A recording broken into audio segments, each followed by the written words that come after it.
दंगाइयों के घर जो बुलडोजर चला है, उससे कौन अधिक सदमे में है, असदुद्दीन ओवैसी या फिर मनीष सिसोदिया जी?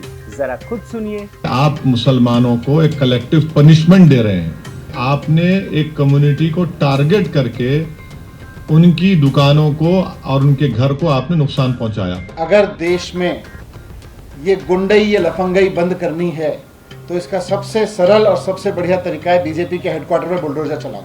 जहांगीरपुरी में जो अवैध निर्माण गिराए गए हैं, उससे कौन ज्यादा तिल मिलाया हुआ है, शोएब जमई या फिर संजय सिंह जी?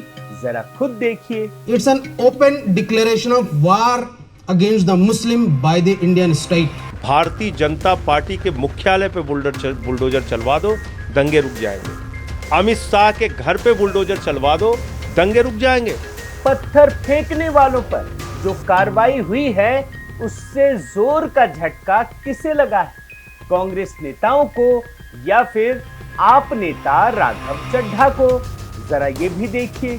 तो दिल्ली के गरीब लोगों को, माइनॉरिटी के लोगों को डराने के लिए इसका प्रयोग किया जा रहा है और ये गवर्नमेंट का जो टेररिज्म है।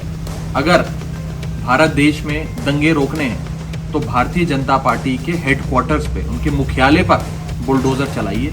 हनुमान जयंती की शोभा यात्रा पर पत्थर फेंकने वालों पर जब कार्रवाई होती है तो सबसे अधिक मुखर विरोध कौन करता है? मोदी सरकार के खिलाफ जहर उगलने वाली राणा युग या फिर आप नेता आतिशी? जरा ये भी देखिए। बुलडोजर भाजपा के हेडक्वार्टर पे चलना चाहिए। साथियों नमस्कार, मैं हरिश्चंद्र बर्णवाल। आज मैं नैरेटिव बिल्डिंग की चर्चा करूंगा।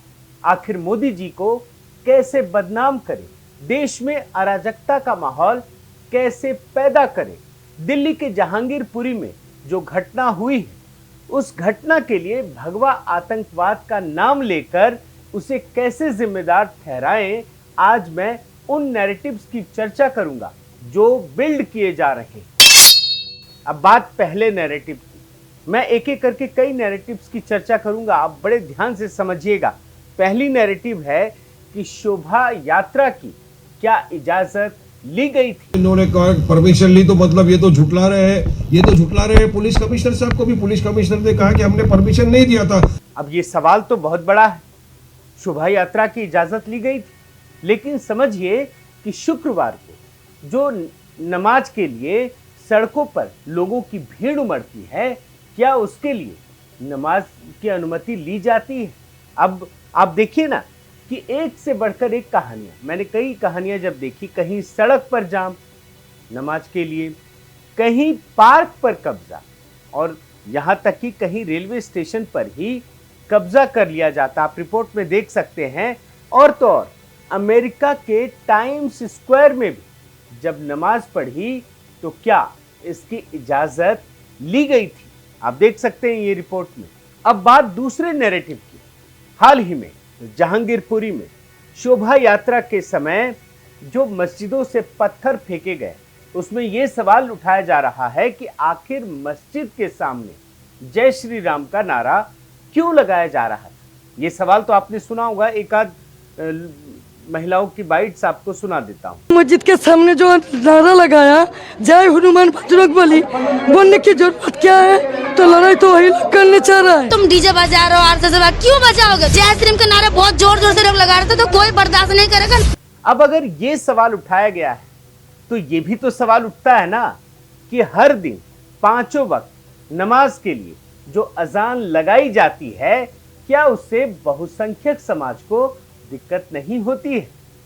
अब मतलब देखिए, जब ये सवाल पूछा जाएगा तो ये भी तो सवाल खड़ा होगा। अब आप भूले नहीं होंगे 2017 का सोनू निगम का वो वीडियो याद है ना? सुबह सुबह उठ करके वो दिखा रहे थे कि किस प्रकार से अजान की वजह से उनकी सुबह की नींद टूट जाती है, उन्हें कितनी दिक्कत होती है। और ये तब का हाल है जब अदालतों से भी साफ हो चुका है कि लाउड स्पीकर से अजान इस्लाम का हिस्सा नहीं है। आप रिपोर्ट में देख सकते हैं।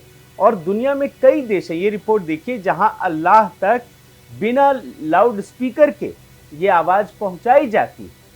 तो कुल मिलाकर के अगर आप ये कहेंगे कि मस्जिद के सामने अगर आप नारा लगाएंगे तो ये बात तो अजान के लिए भी तो उठती है ना। अब बात तीसरे नैरेटिव की। ये सवाल उठाया जाता है कि आखिर मुस्लिम एरिया से शोभा यात्रा क्यों निकाली जाती है। और अब आपको याद होगा कि कुछ दिनों पहले ही ये नैरेटिव तैयार किया गया था और ये बताया गया था कि मुस्लिम एरिया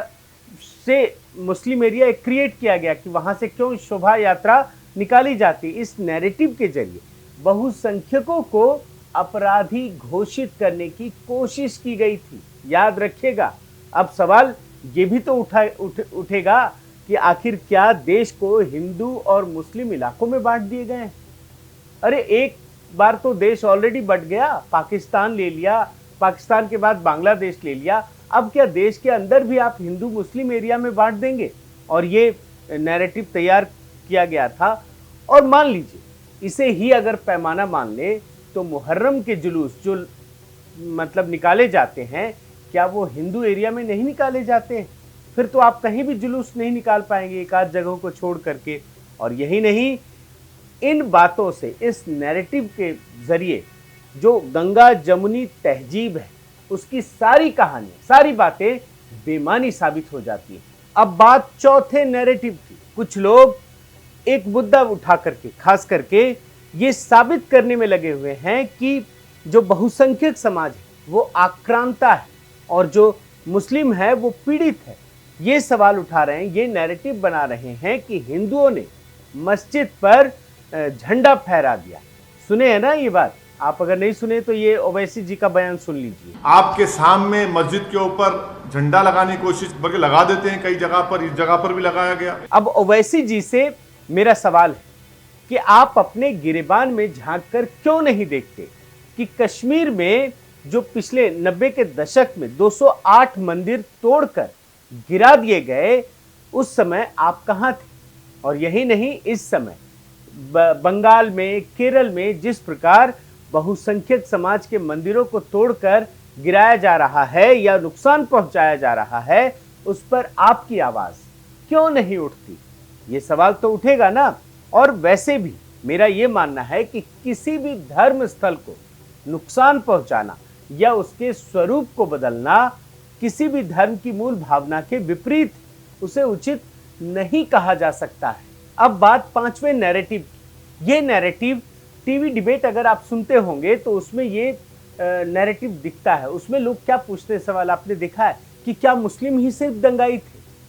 मतलब ये डायरेक्ट जो जैसे कहते हैं ना क्वेश्चन, प्रश्न हिट किया जाता है, क्योंकि सब वही हैं जो गिरफ्तार किए जाने वाले लोग हैं। अब इस सवाल के जवाब में मतलब एक सवाल ये उठता है कि क्या जो नैरेटिव बनाने वाले लोग हैं वो नेहरू की तरह यही बात मानते हैं कि हिंदू मुस्लिम के हर दंगे में हिंदू ही जिम्मेदार होता है, हिंदुओं को ही गिरफ्तार किया जाना चाहिए, भले ही वो दोषी है या नहीं है, भले ही वो आरोपी है या नहीं है। आप ये रिपोर्ट देखिए, इसमें क्या है। इस रिपोर्ट की एक लाइन में आपको पढ़ के सुनाता हूं। Jawaharlal Nehru willfully believed that Hindus should stand accused in every situation, no matter who is the real culprit। मगर मतलब ये है कि अगर कहीं दंगा हो रहा है तो नेहरू जी ये मानते थे कि आप हिंदुओं को ही दोषी करार दो, अब उसका दोषी भले ही कोई हो।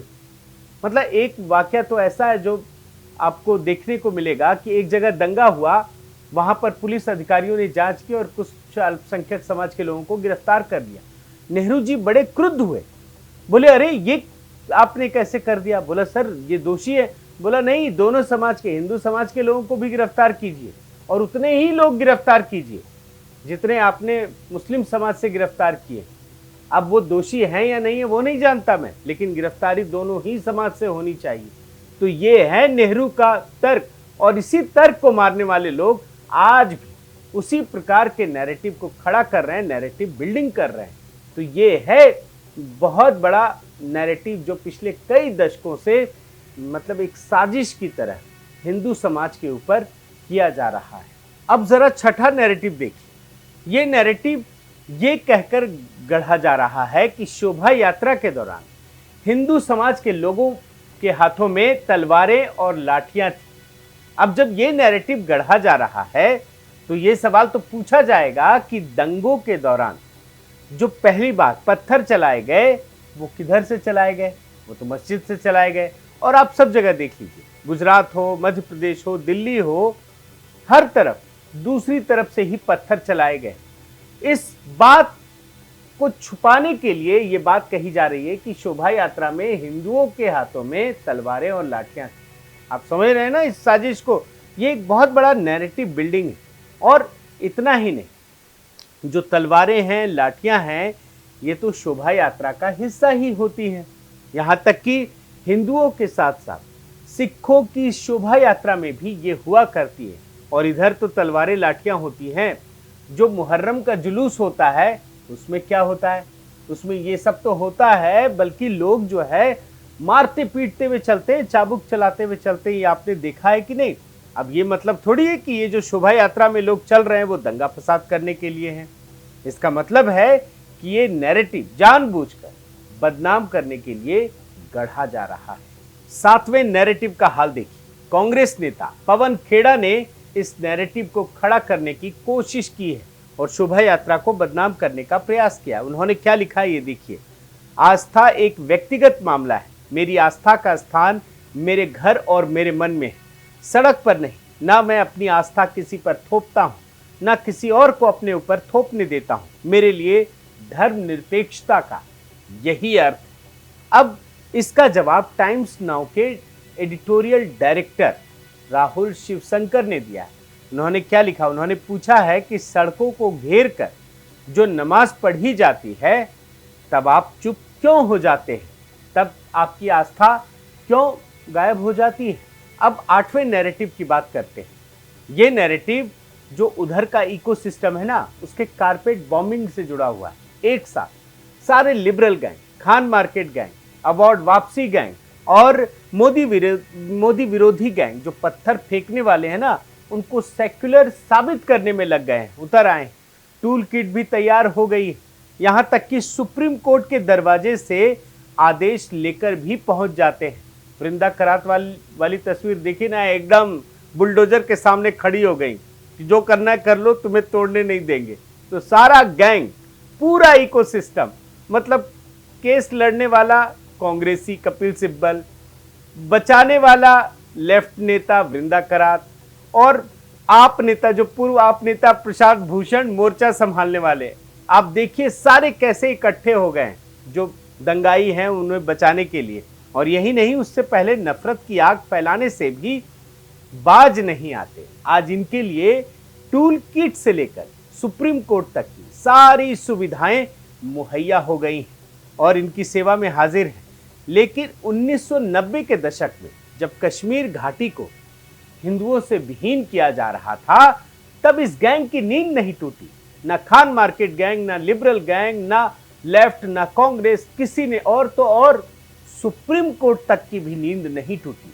आप देखिए, सुप्रीम कोर्ट आज 2 मिनट में जहांगीरपुरी में अवैध कब्जों पर चल रहे बुलडोजर को रोकने का आदेश दे देता है।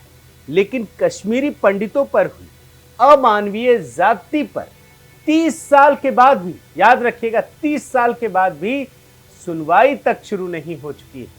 मतलब सुनवाई तक नहीं हुई, शुरू भी नहीं हुई है। न्याय कहाँ मिलेगा? ये स्थिति है कि आप जहांगीरपुरी में एक अवैध निर्माण होता है तो आप तुरंत रोक देते हैं और कश्मीरी पंडितों का दर्द आपको दिखता ही नहीं, वो आदमी ही नहीं है। साथियों, कहा जाता है कि शारीरिक घाव से बड़ा मानसिक घाव होता है जो किसी भी व्यक्ति के हौसले को तोड़ कर रख देता है। ठीक इसी प्रकार दंगों से जो जान माल की हानि होती है उससे समाज को तो नुकसान होता ही है, लेकिन नैरेटिव बिल्डिंग के जरिए जो नुकसान पहुंचाया जाता है उसका असर बहुत अधिक घातक होता है। बहुत बहुत धन्यवाद। आपसे गुजारिश है कि आप मेरे इस चैनल को जरूर सब्सक्राइब कीजिए, लाइक कीजिए, शेयर कीजिए, कमेंट कीजिए और इस बेल आइकन को प्रेस करना मत भूलिएगा। नमस्कार।